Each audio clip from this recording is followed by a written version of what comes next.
What's up, everyone? My name is Wes, and you're listening to the Ear Coffee Podcast.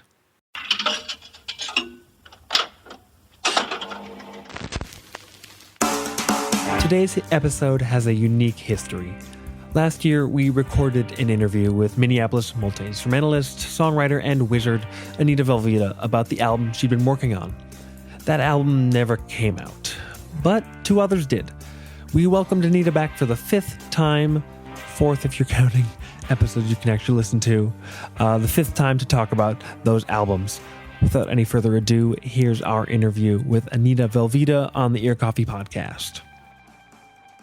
How are you doing this kind of dreary spring Saturday morning? I'm doing peachy. It's summer, it's spring, it's that time in between, and even if it rains, I don't give a shit because I'm wearing sandals. Yeah, I love that mindset. Even if we missed, I think it mostly rained overnight, which was a bummer for me specifically. It's I want to drive in the rain. No. Yeah, driving in the rain's nice, but within reason, you know. Yeah, within reason. What music have you listened to today? Just before we really get into it, I've started asking folks that and I've gotten so many different answers, like what you listened to on the way here, what you listened to last night, or what. On the way here, I was listening to Lonesome Crowded West by Modest Mouse. Okay. And it was really good. But then I'm not this self-centered usually, but then I was like, oh, I have some demos I want to listen to. So I was listening to myself on the way over. I mean, that's fair. The number of times that when we've been on the road with Redacted Unnamed Band and we just listen to our own music, just listening oh, how do we feel about this song? Mixed notes. Yeah. You have a different approach. It's not just listening for the ego. Yeah, I'm not listening for fun. In fact, I hate these songs. I'm listening because I have to, and to make them that's the how best. we know it's true. You're being truthful. Right? That's so real. Okay. I'm sure folks know you. If they've at least been listening to the podcast, they know you personally. They're in your house. I hope not. But just to start off on the same foot. What's a brief little summary, an introduction. If you had to kind of describe where, with Western Amphibians and the music you've been making recently, especially, because that's mostly what we're going to be focusing on today. What's a few second biography, a little brief little bio. Just bio. If you really want to go deep, just go on the Bandcamp, listen to some old episodes. Just we can go way back, but I want to hear it in your words. Well, I am at my core, I think, just a musician from the Twin Cities. Been making music for a long time now. Make a lot of different kinds of music. I listen to a lot of different kinds of music, so I make a lot of different kinds of music. Played in a band called Alien Book Club for 6 lovely years. 6 years. 6 years. Yeah. But now I just do solo stuff as Anita Velveeta. Yeah, I'm always releasing music, so I don't know. True. if you don't know who I am and you're listening to this, just go listen to some of my music. Yeah, that's. Either before or after you get through the interview, that'll be a better, if not just as good, of an introduction to the various styles, the various guises you've worn, and then all the different sounds. So as you said, you've putting out music for a long time, been very prolific, to use the word of the day, the P word, not post-punk guitars, not Angular, but prolific. Especially during the last few years, I never want to say post-pandemic, but when I say that, I refer to after the pandemic started, not that we're past it, not that it's gone, but since 2020 especially. When you are working on a new song idea, before you really have any idea of what direction it's going to go in, especially prior, when you were in Alien Book Club, when you were deciding, okay, where does this song feel like it's going when you're first approaching a new idea? And I'm sure this varies just with each passing day, given how time goes. But describe a little bit of the process, just when you are first sitting down and kind of pouring a little bit of yourself out into the computer, onto the page, whatever, and before it starts to fully kind of formulate, I guess. What's that initial process like? Yeah. Well, it's different. I try to switch up my writing style a lot. So like I think in like 2016 my writing style was pretty consistently like write the riff, write the structure, decide where the style changes, and then um, write the lyrics. But now I'm kind of in the like write the lyrics first sort of attitude. But I think a lot of like the like stylistic changes and like stylistic choices that I make for like, okay, now it's going to be a ska song or now it's going to be like nightcore, just have to do with whatever I'm listening to at that moment. I don't think I'm really capable of like listening to music and not wanting to make it. There's exceptions to that for sure. Like I don't think the Anita Velveeta rap album is going to be very good. I don't think the Anita Velveeta reggae album is going to be very good. But I mean, those are influences that, like things like pop up. Yeah, I try to sneak them in, but yeah, and I try to be careful about like just I don't want to be putting on masks without fully understanding, where that music comes from. Mm-hmm. But yeah, it's very difficult for me to hear something and not want to be like, I want to make that. Yeah. Yeah.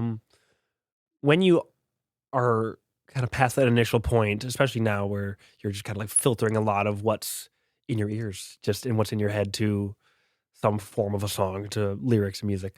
When you are going back to reassess, or like you mentioned even earlier before we were recording, like you're listening to that we were recording, excuse me.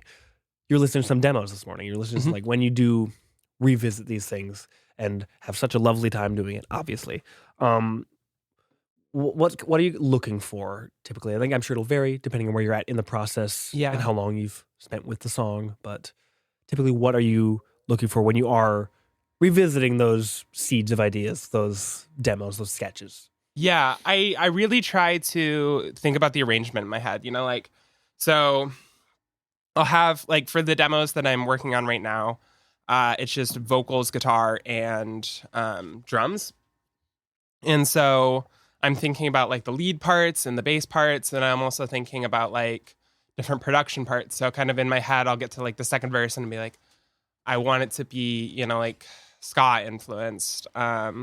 And so I'm like hearing the horn line in my head and I'm thinking about that. I'm writing it down. I just take lots of notes and I think about it and I ask a lot of people about it and then just try like to demo it out and then go from there. I think like I think songs, like good songs, and this is an overgeneralization, but like most good songs can be broken down to either a piano and vocals or guitar and vocals.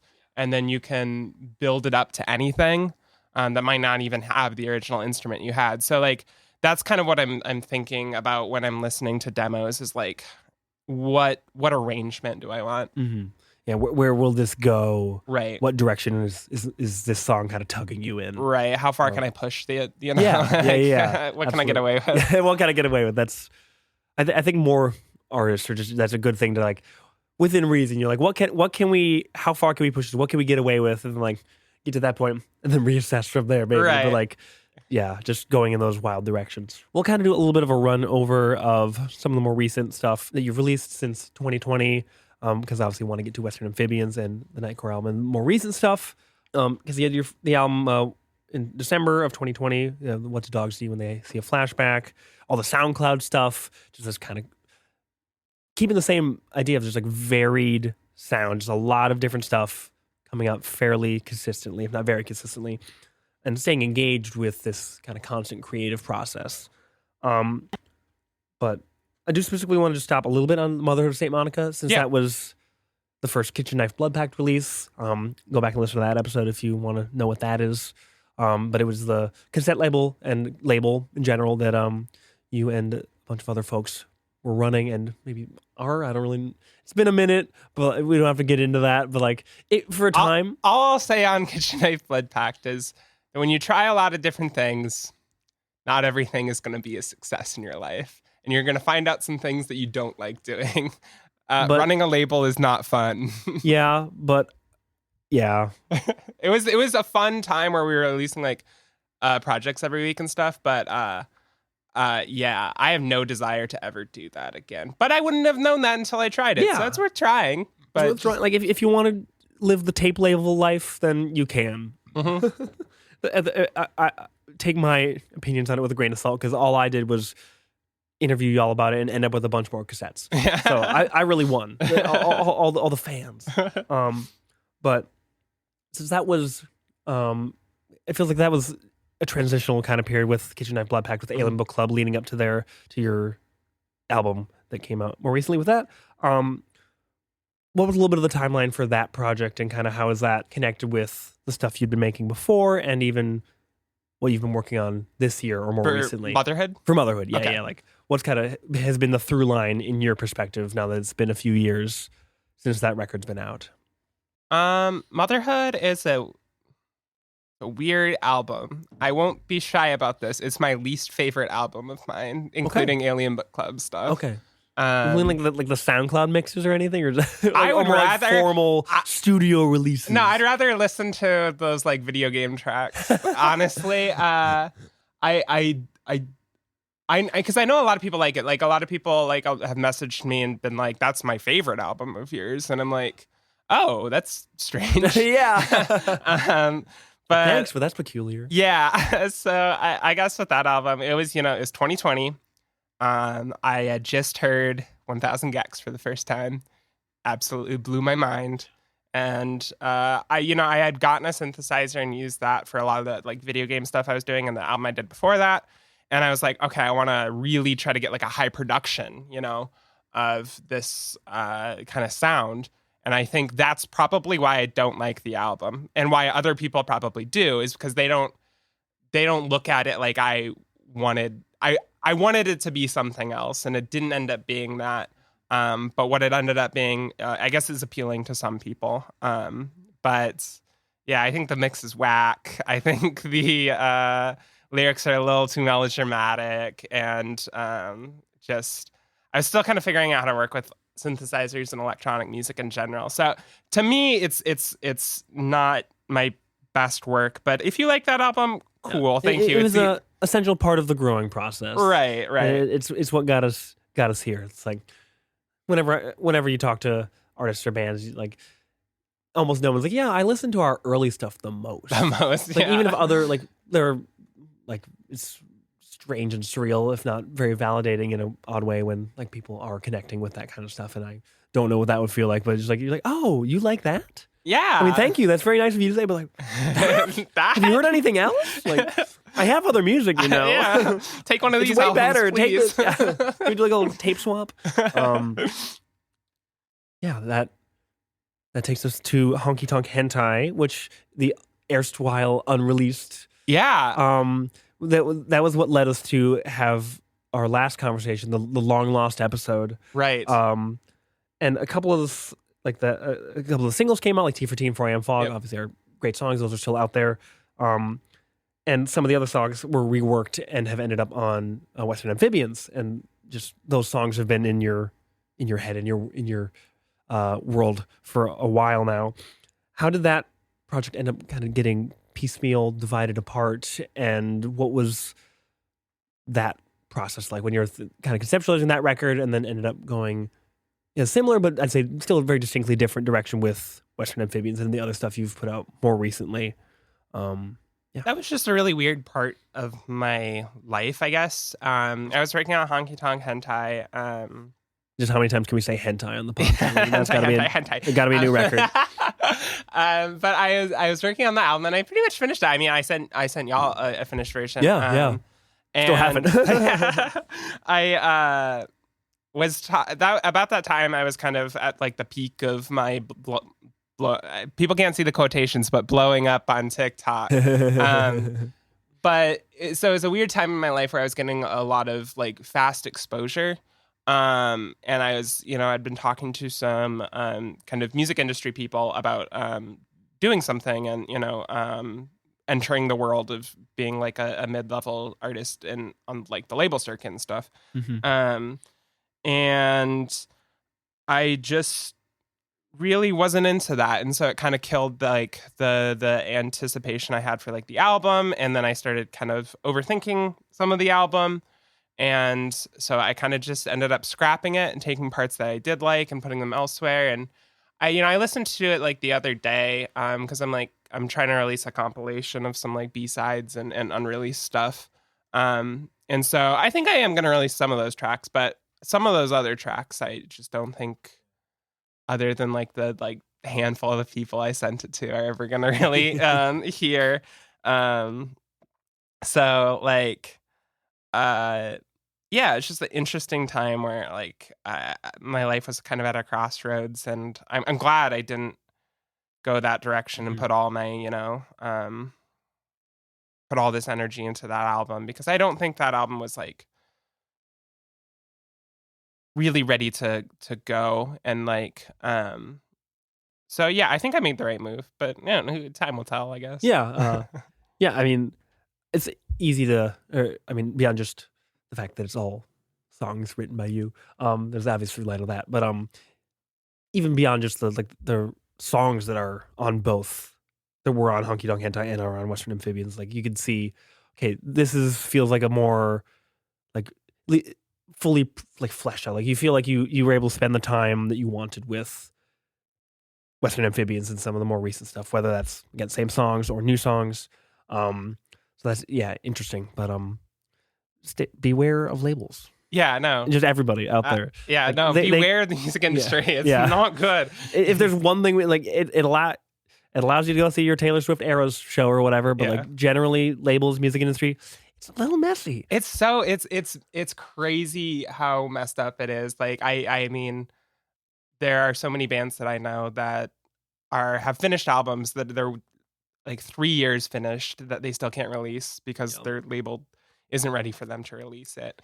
And like that will never work with the kind of like, how could I release a Nightcore album on a label? Like that'd be like unless you're unless you're like someone turned like Frank Ocean, it where it's like, I'll put out one album on the label to fulfill the contract so I can put out this other thing that I actually want to put out. Right. I'm just not that's a game I don't want to play. No. And like, so I like being a small independent artist, over like a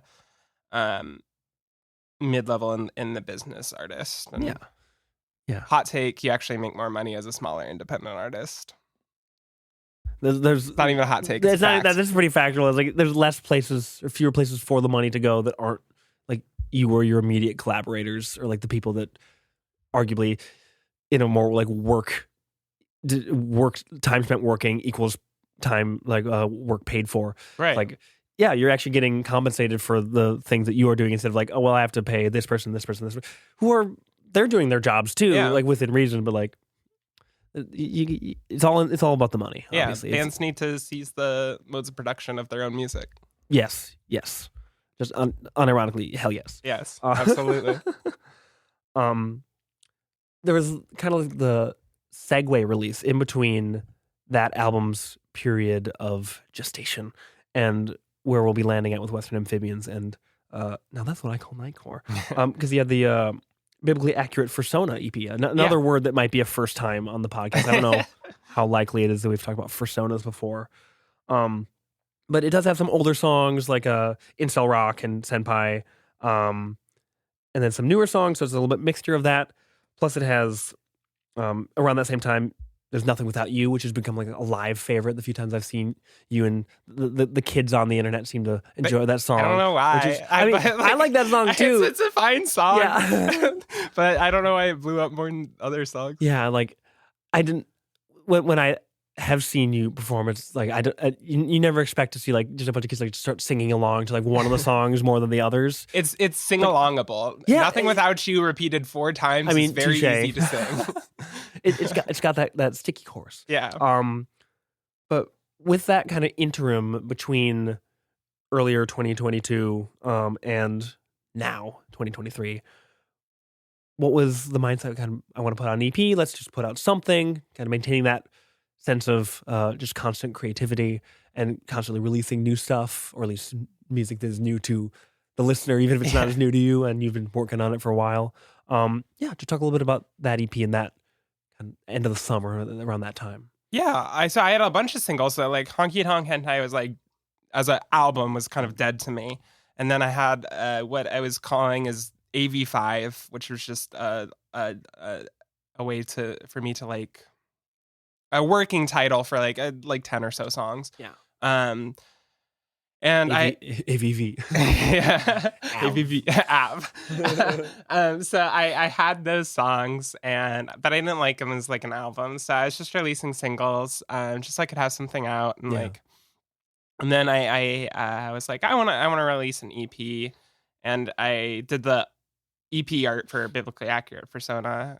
I did that first, and then I was like, oh, like this I want to release something with this art.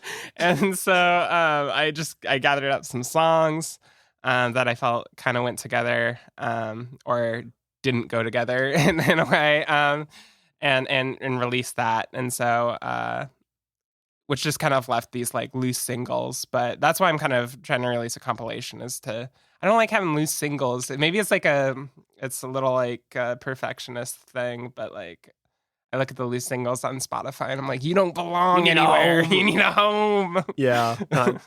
You're already going like the Pisces is scary. Like, yeah, we gotta do like a B-side comp for like a sixth album is just gonna be all B-sides. Just give these songs that have some have been out, some are new. Yeah, exactly. Give it a home. But yeah, I always love little companion EPs. Yeah. Whether it predates or comes after an album. It gives you that where their head's at, either leading up to or just after. Like it feels like an extension of the creative headspace. The artist, in this case, you, obviously. In case you didn't know, we are interviewing you. Oh shit! Oh damn! Yeah, it's crazy. Nobody knows. But no, I like EPs like that too. I never thought I'd make like an EP. I feel like that's the perfect way to make an EP. Is just like, I don't know. It should be very transitionary, like and going from one place to another, and that's what I feel like it was. And so I'm happy with that release. I don't hate that one. Hell yeah, yeah. The format definitely lends itself to those kinds of releases. All right, let's get into the meat of the episode to rip off IndieCast in more ways than one.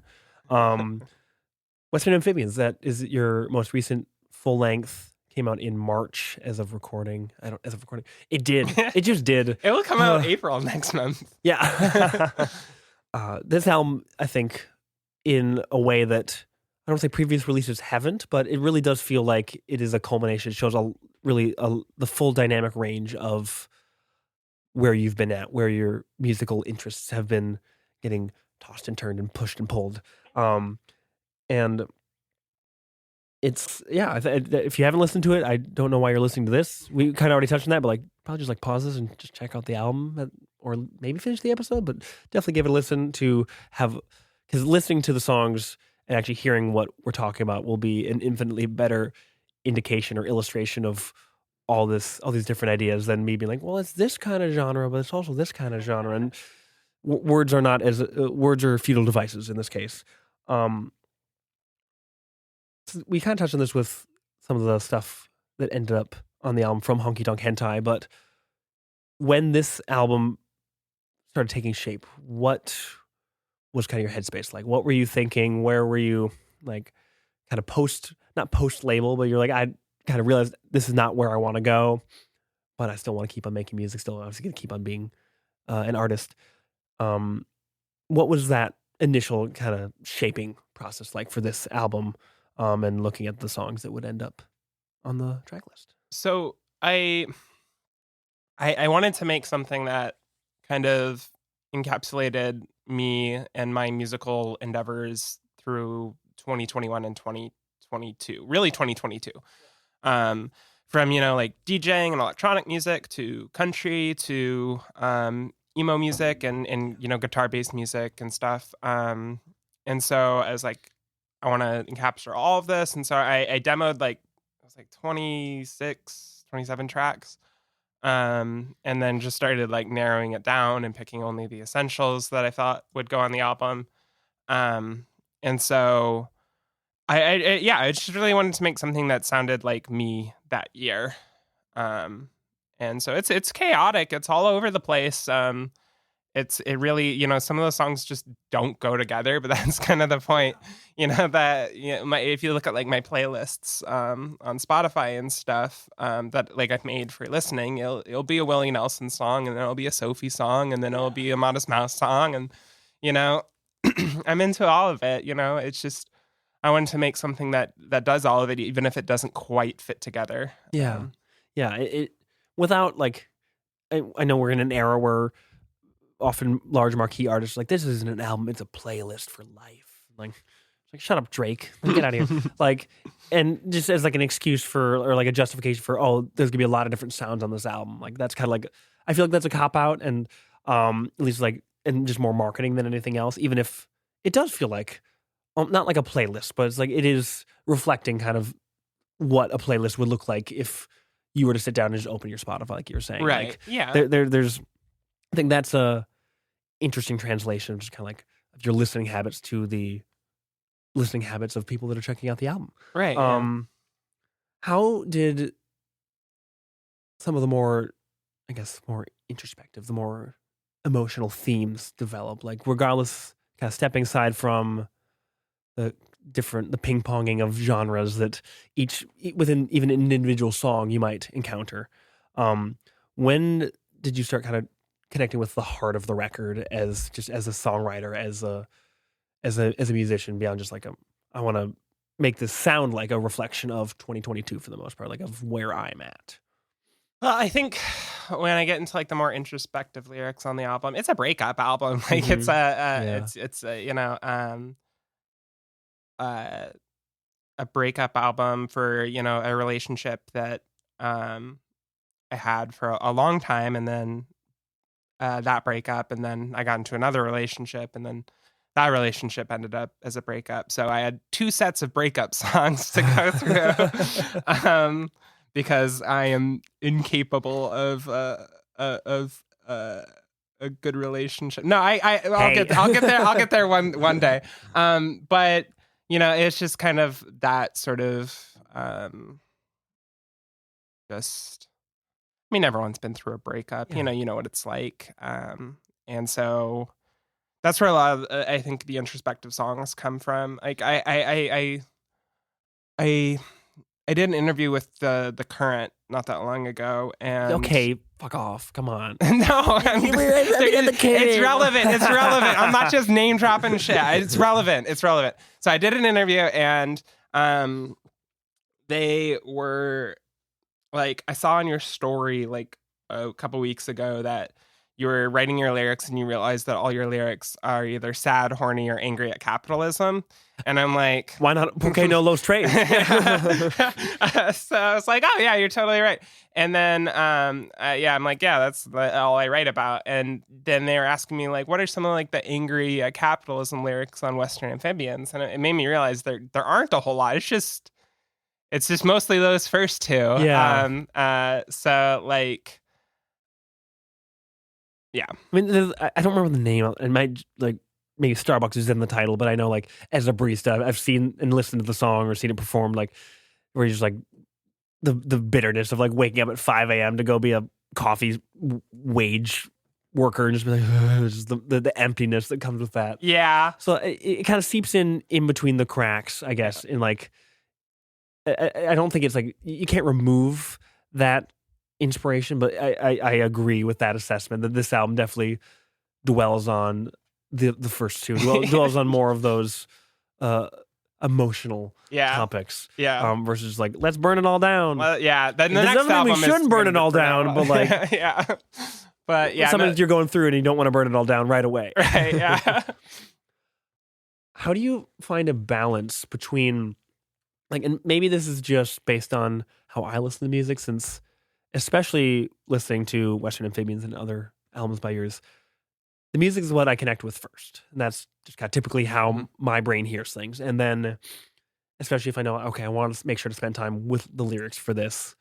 Because like, I think, especially if you're going to be talking to someone, you want to know what you're talking about. And I think the lyrics are such an integral part. Like, even if they are kind of buried under all the vocal processing and just they're equally an element of the music, like that sounds like a kind of like a no duh. Like, yeah, of course the the melodies and like the vocals are part of the instruments, but like sometimes the voice can be used as just an instrument, like the lyrics, like you think of like shoegaze or stuff like that. It's like lyrics are important, but like it's more about like the overall effect. Whereas your vocals and like a lot of your songs have that element, but then the lyrics are still very intentionally written, very important to the song, very emotional, very relatable, for better or worse. But how do you find that balance between being vulnerable, I guess I would even say, or just like putting those personal aspects of your life into the lyrics and also coming up with all these different just off the wall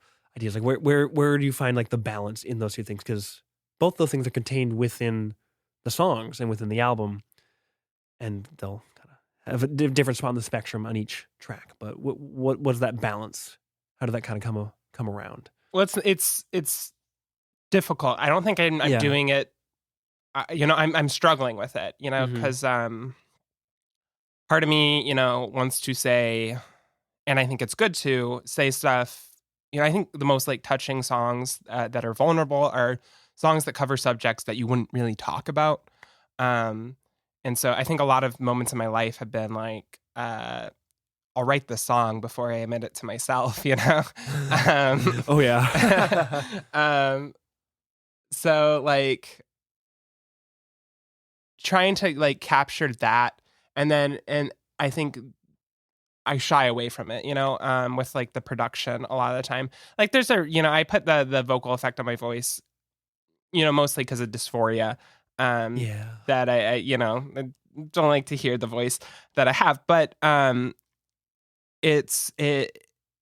also do it because I know it makes the lyrics a little bit harder to hear, and then I notoriously don't put my lyrics up until people are like, "Anita, it's time. Anita, it's time. It's time."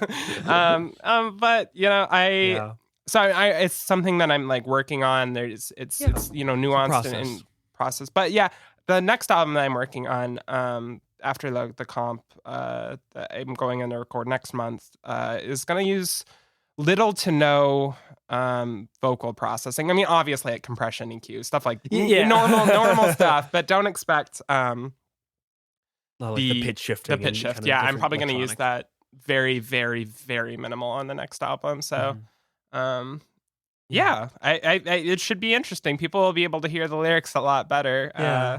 But radical vulnerability. It's in 2023. Yeah, can't you tell I'm really excited? That reminded me, I think one of the times I have seen you live solo, you kind of made a comment about that, and like you turned off like the vocal effects for a couple songs or for a song or two. That's the same thing. Has playing live and touring, like whether just around the cities or going on tour with Early Eyes and other just kind of adventures out there where you're playing in front of, especially on tour where you're playing with like people that are even more so complete strangers than just like, oh, you're a stranger who lives in the same city as me, or it's like a little bit more proximity. Has that been an influence on that, I guess, specific kind of, on top of just like when you talk about not wanting to hear your own voice as a trans podcaster? I feel you. Yeah, you feel it? Yeah. But how's that kind of played a role in your creative process and your understanding of your own art, especially in regards to the vocals and like the lyrics, but also just in general? Because I think you have to change how you're approaching your songs to make it work in a live setting a lot of the time, or on tour, because most of the time it's just you with maybe some guests, or like with like Ben on drums or something like that. Yeah. The Early Eyes tour was, I think, super influential in that. It is such a rewarding tour for me. Like, I think that, when I got back, I was like, I leveled up like 10 times. Yeah. Like, I was like, I got like the new class and everything, and I'm rocking. Because I just learned so much from them. They are incredible musicians, and just taught me a lot about how I should approach my music. And so and also just being in those shows and doing those shows, because I went alone. And I'll be honest, like the first week I was a little rough. and I was trying to do the set like I would if I was at a hyper pop show and or like an electronic music show. And I realized it wasn't, I couldn't connect with the audience emotionally because you know, we mostly played with indie bands and not to kind of reduce Early Eyes' sound to anything, but it's in the indie rock, indie pop area. They can acclimate pretty well right to that. And so like I had played hardcore shows, I had played, everything kind of but that. Yeah. And I realized that, oh wait, this isn't working. So what I started to do was started to use less of the vocal effect because I feel like it's off-putting to some people that aren't familiar with that kind of music. And it worked out really, yeah. I feel like it worked out really well. And then, people would talk to me at the shows and be like, "Oh, that song, the lyrics really, meant a lot to me." And like, and it made me realize, oh, they can finally hear the lyrics, and I can connect with them on like an emotional level. And I'm like, I want to do this more. And so, yeah, having that opportunity really, really did change my approach, especially to live shows, but now to recording music as well. Shout out the homies in Early Eyes. Oh, big shout out. Big shout out. Nothing but love for Early Eyes. What are, just kind of off the top of your head, some of your favorite moments on the album? Whether it was something like, if you sat down and listened to it right now, like what would be the things like, oh, I remember making that. That really stands out. I love how that turned out. On the flip side, what were some of the songs that maybe you had to spend more time on? There were a little bit more of the struggle bus, Yeah. But then because sometimes songs just kind of really just almost like build themselves, and you're like, wow, this came together really naturally. Other times you're in the mines, the children, you're in the mines, and just having to get your pickaxe out and having a rough time. But what were some of the parts that really just you're super proud of that you on Western Amphibian specifically that just really resonate? And what were some, if there were any, that were kind of the moments in the trenches, so to speak, to bring it back to World War I, like we always do on Your Coffee podcast. Rest in peace, Ferdinand. My homie. Rest in peace. So for like albums or for like songs that like I feel like just were easy for me to like just get what I wanted from it, like I think like Sonic Sona was one that I just like, I probably finished like the demo for that one like in a couple hours and then had all the changes that I wanted to do. It wasn't like a listen to the demo over and over again and figure it out. It's just like it kind of happened that way. And so that was really cool. Malort flavored mouthwash is one that like I kind of hated for a while and I wasn't going to put on the album. And then Abe, who mixed, mastered, and honestly co-produced the album, really turned that one into one of my favorite songs. And it's the one that's doing the best in terms of like listens and stuff. So like that started off really difficult and I just hated that song for a while. But I'm glad I kept it in. There were a lot of electronic songs that ended up being cut just because I didn't want to lean too much into that. Or it just, they felt weird. Like the two that are on there feel appropriate in a weird way. But then other songs like Put Me in My Place, just kind of like, there's no switch ups with that song. It's just a country jam. Yeah. So like that really was a fun time. And like In the Arms of Another, I think was like first or second take of just like on my iPhone. And then, but I think narrowing it down, because like I originally had like 20 something songs for it. Double LP. Yeah. That's what I was thinking at first, but then I was like, I'm gonna try to trim it down to the essentials. And so I think that was maybe like the hardest part was trimming it down. Yeah, that's never an easy, right? I guess rather I should say I'm very in awe of the people for which it is an easy process. Like, yeah, we just cut a bunch of songs like that. my baby. Kill your darling. That's like rule one of creating is Right. like, don't be afraid to kill your babies. Yeah. But like, that doesn't make it easy. It's not supposed to be easy Right. necessarily. I think in the back of my head, I was always like, I'll just release it on a comp later. Yeah.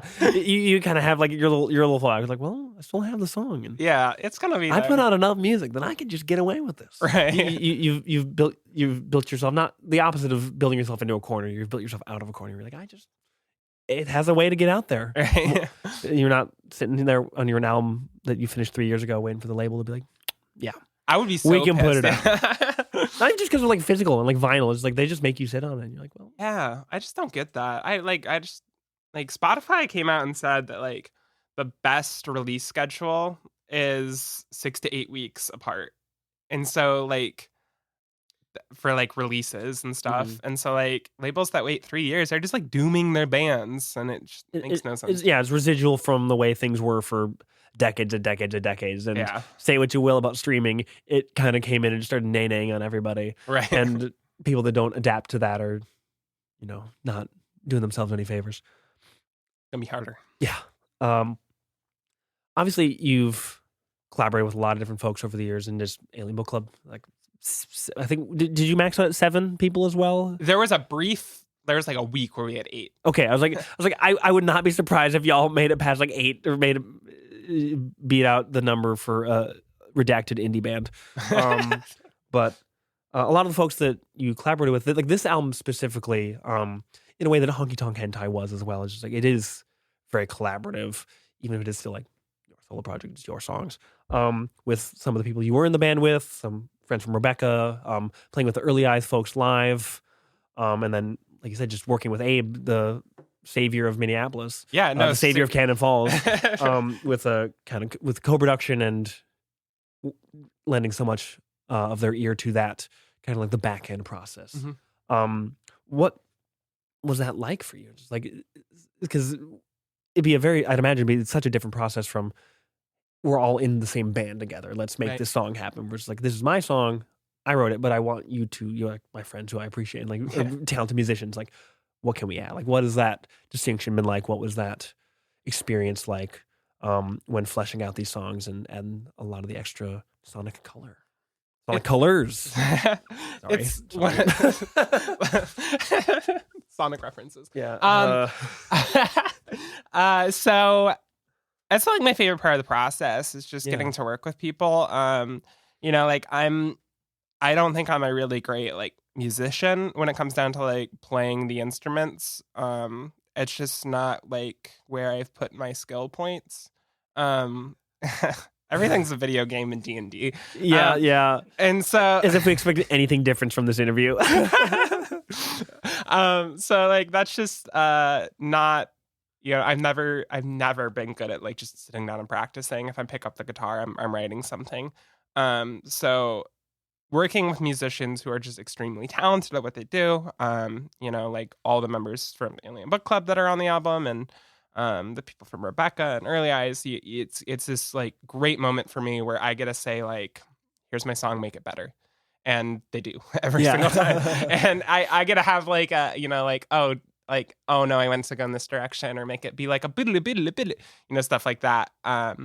And they do it, and it's great. And I've just been very fortunate to live in this amazing community of musicians that I think for a while I didn't really appreciate how amazing it is. And yeah, there's so much talent in the Twin Cities. I really do wish I worked with even more people, just because so much talent, so many fresh ideas. It's great. Yeah, it allows you to shift into kind of like director mode versus like writer, star, producer mode. Like like a different phase of the Tom Cruising of making an album where it's like writer, director, star, producer. You're like, Tom Cruise, take a break. It's like, okay, you could take a step back and say like, how can we enhance this? Can just bring. And I'm also biased because had been lucky enough to encounter most of the folks that worked on the album. So it's like really could just, it's a real Murderers, or is it Murderers Row? I don't know. It's a lot of really cool musicians. I'll just say that, which is great. Cool.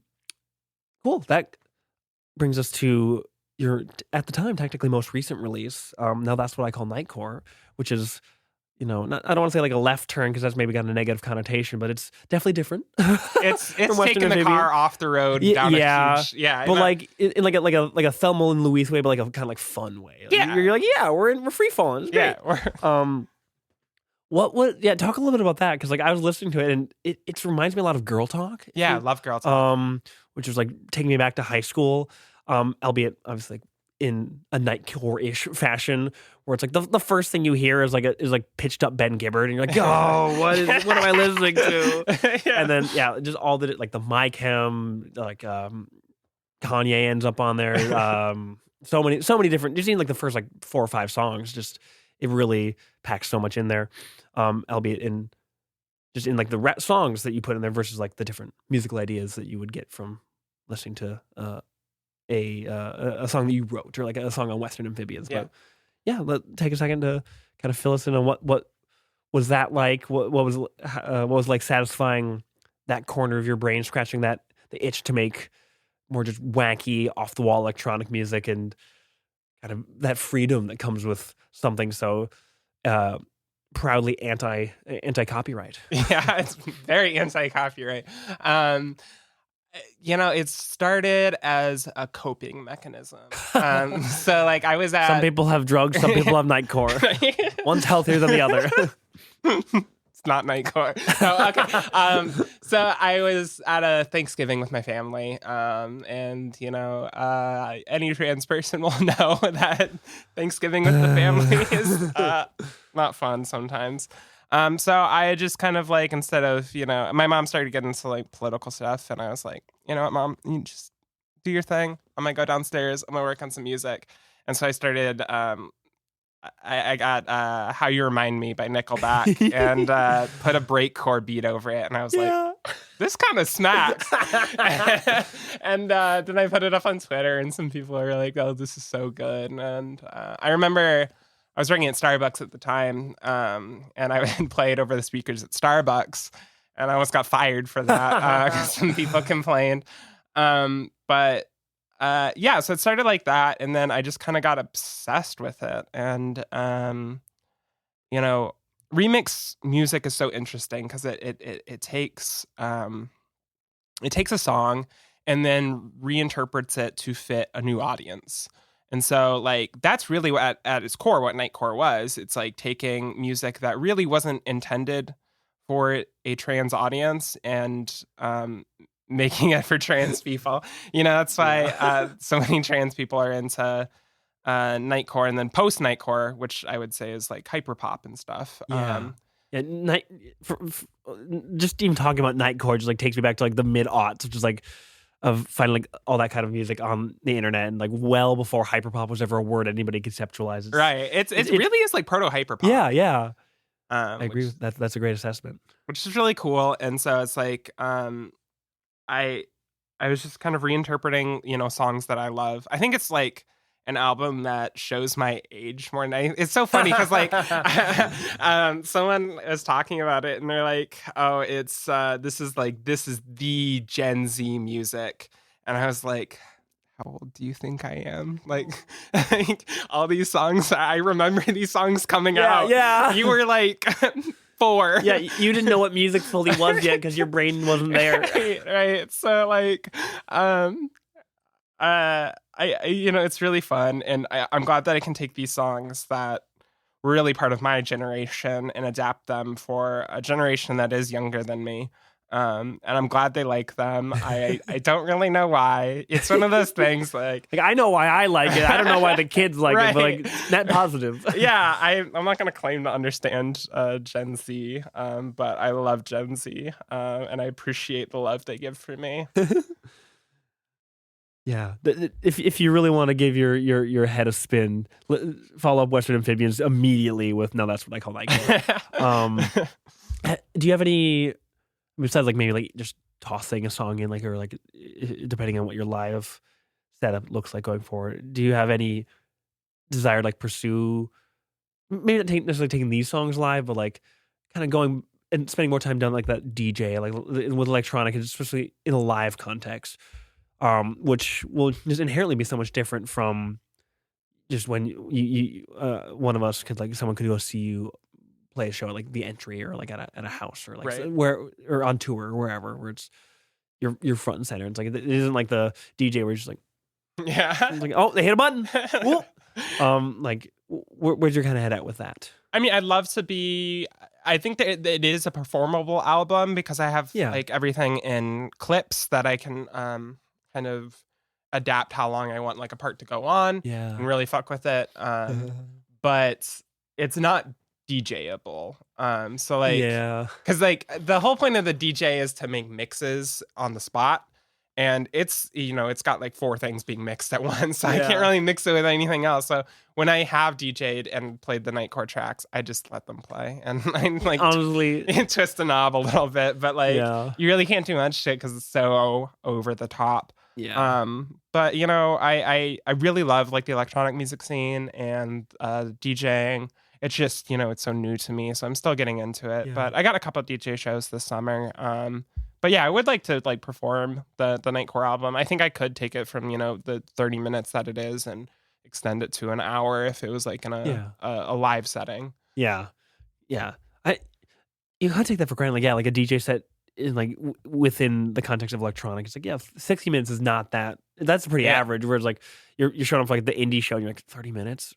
You're playing for 30 minutes. You're gonna play 8 songs. You're gonna play 8 songs and maybe even go a little over and then still get out of there. But like DJ's like, yeah, it's about playing like consistency. And that's something that as a listener and as an attendee, I think you can appreciate. But also I hadn't really thought of it from the perspective of the DJ, of the person making it. Yeah, that's the set times are going to be very different. Yeah, wildly different Yeah. approach to music. Yeah. Cool. This is more broad, so can go beyond the 2023 releases you've had or any other more recent stuff. But what is a moment where you really felt proud or excited and just ecstatic about the music you were making or like your creative process, where it's like, this is why you make music as Anita, as Anita Velveeta, as when you're in Alien Book Club, in any other context, where it's like kind of gives you that reminder of how you remind me of why music is such an integral part of your life, which is something I think all of us can take for granted when you're just in music so much. You're like, yeah, no, we're here because we love it. It's not, you have to kind of step back and recognize that. But whether it was listening to like first mixes of the album or a particularly lovely experience on tour or something, like, what were there any moments that come to mind of just that validation that I wish for all musicians within reason, unless they're like Varg or something. Like, yeah, shut up, Varg. Varg Like anybody else, like, no as long as you're not like awful. Is yeah. I want you to be happy. Yeah. A couple things come to mind. Like, what first came to mind was like this show in LA that I did on the Early Eyes tour, where, I think there were about 300 people at the show, which was, I think, the biggest crowd I've ever played for. And I was pretty damn nervous. So I get up there, I do like the first 2 songs, and I did it with the pitch shift, and they just really weren't landing. I remember someone in the crowd being like, I'm confused. And I'm like, oh God, I'm confused too. So then I turned off the vocal effect and started doing some like just guitar songs and just really connected with people emotionally. And then did Disassociating and got in the crowd and had everyone jumping. And it's just like I won over the crowd and like it was just a really, really cool experience. It ended up being the best show I did on tour. But I think about that and I'm like, that's really cool. But I think what's cooler is hearing from trans people that my music means something to them. I've had some people that met in Chicago at one of my shows, and they started dating. They're both trans, and so like T for T is their song, and it's just really sweet. And like I had another experience in San Francisco where I was playing T for T, and this kid came out to their friend, and it's really sweet. And like getting messages, I heard back from them like a couple weeks ago, and they're like, I'm coming out to more people, and like it's going well. And it's just like, yeah, no, everything I do for the Yeah. dolls, and that's the real thing. Because like when I came out in like the music scene, um, the the only other trans woman in the music scene I knew was Amber. So like, but now I go to shows and there's like, oh my gosh, they're everywhere, and I love each and every one of They're in them. the walls. Yeah, they're in the walls. Big trans is coming for you. It's just so sweet to see, Yeah. and to like hear from some trans people in the community we have here that I was a influence on them and help them. That's like the biggest thing that makes me want to cry, and like that that's my proudest moment. Yeah. Love trans people. Shout out Shout out all the trans people. We love you all. Okay. Well, maybe I was not gonna say all. something controversial. Yeah, maybe not all. Maybe of not them. all. I'm reminded of some bad trans people. Yeah, just because you're trans doesn't mean you're excused from your actions and words having consequences. But Yep. like, I err on the side of having positive feelings towards someone if all I know about them is that they're trans. I'm like, yeah, hell yeah. Yeah, it's a big bonus when you first meet them, but then they like, if they're like, I reserve the right to walk yeah. that back if you're like a fascist or something. Yeah. This is pro trans podcast, not a pro fascist Yeah. podcast. Pro trans, Yet. anti-fascist. Yet The money is in fascism. the money is in fascism. And we have definitely not at all considered it very seriously. Yeah, you'll get one of those nice LA studios. Yeah. Instead of just Joe's basement, it's like we'll start getting Rogan money, and you'll come back for like your 8th interview and be like, "What's going on here?" Rogan money. Yeah, the Spotify bucks. Yeah. Better than Cole's cash. Yeah. This is kind of segues with that question as well. What's something that you really love or appreciate and enjoy about your own art, about your own creative process? Could be very similar to just like the ability for trans people to connect with it and just kind of form that connection, because can't understate how beautiful and important that is. But like if you were to when you listen back to your own music, when you think about it, what's something you're like, yeah, hell yeah, I'm proud of myself for this. Like this, it's really cool that this is what I've done. Because like it's so not easy, but like it's one thing when people are being very nice and supportive externally, but then it's a whole other thing to be like, how do we get that from the inside?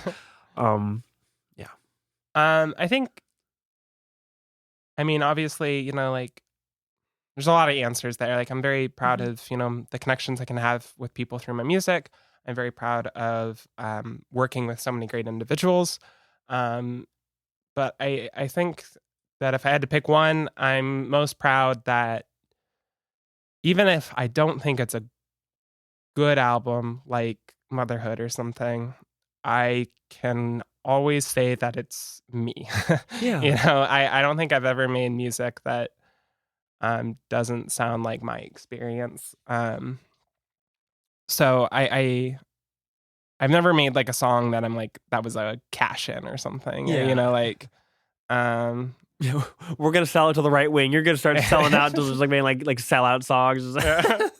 yeah. I think that's fun that like I've never shied away from doing what I want, whether that like be a nightcore follow up to like a mostly indie album, or more Indian country than anything else.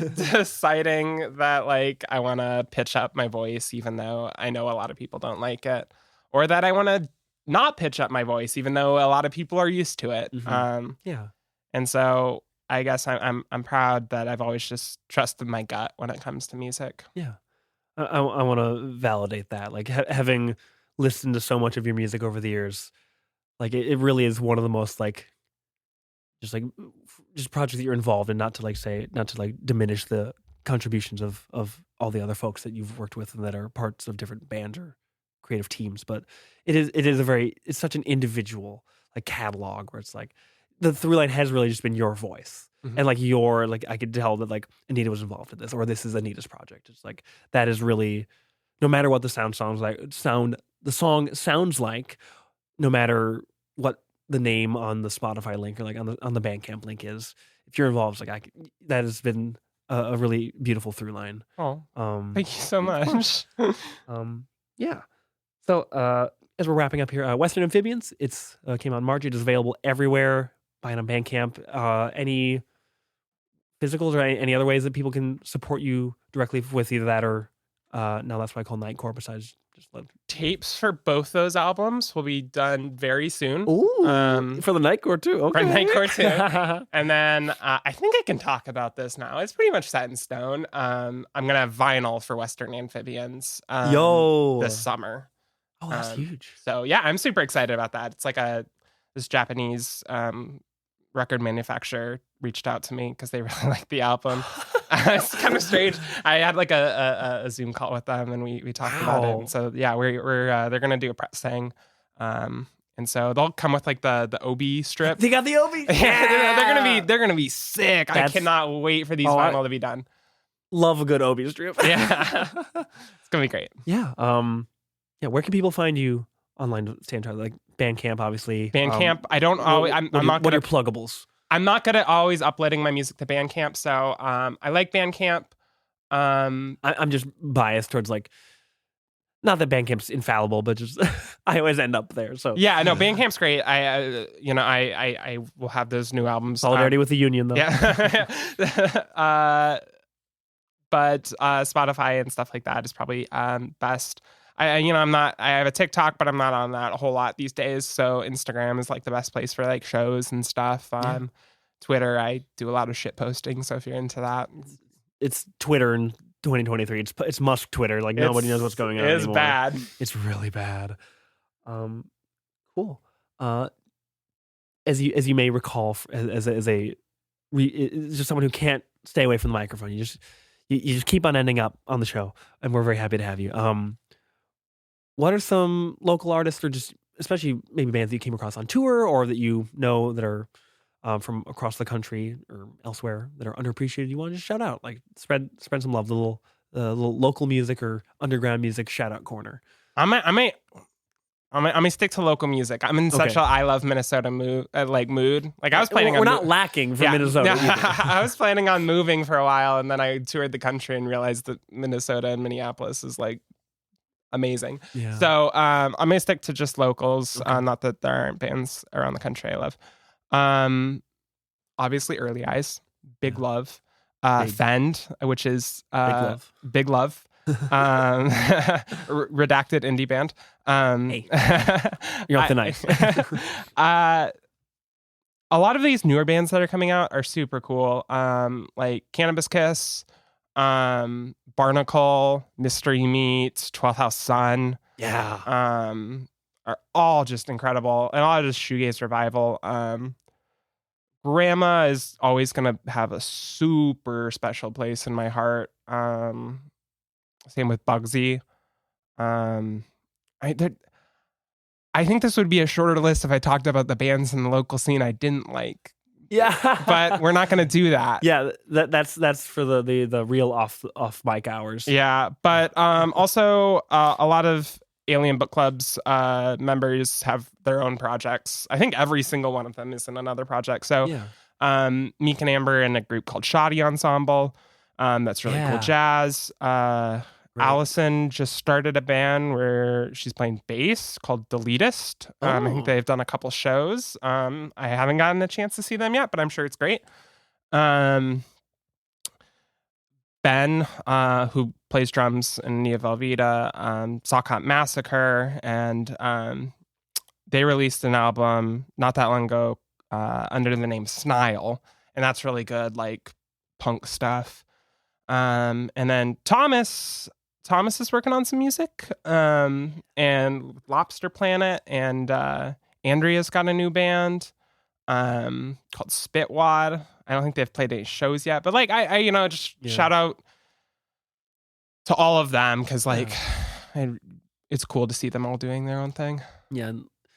On top of all that, like Amber's like a guitar influencer, like tagging like Fender, just because like she's like shredding so hard. You're like, even if you don't start a new band, like you're just like you're showing off. That's very cool. Sick. Well, you already heard, but definitely check out Western Amphibians. Now that's what I call Nightcore. Stay tuned for all of the future ventures, whether it's B-sides, vinyl, or anything in between. Go catch a show Anita's a wonderful performer, and it's just going to keep changing, keep on getting better. Thank you so much for taking time out of your day to chat once again. Like I joke about it. I'm like, oh, why do you keep coming back? I don't really know. Like we're so grateful that you've come back so many times. Well, I'm so grateful. I mean, one last little shout out, the non-bands, people that do non-band stuff in the scene is super important. So like this and, people that host shows and all that sort of thing. So I am back because I appreciate both of you immensely. That's very kind. Thank you. Have a lovely rest of your day and stay rocking in the free world. Panic Nardwar jokes. Oh, God. That's the show. The Ear Coffee Podcast is a companion to the blog of the same name. If you like this episode, please leave us a rate and review so we can stand out among the other music podcasts. You can follow us at Twitter, Facebook, and Instagram @Ear Coffee. Thank you for listening. We'll see you next time.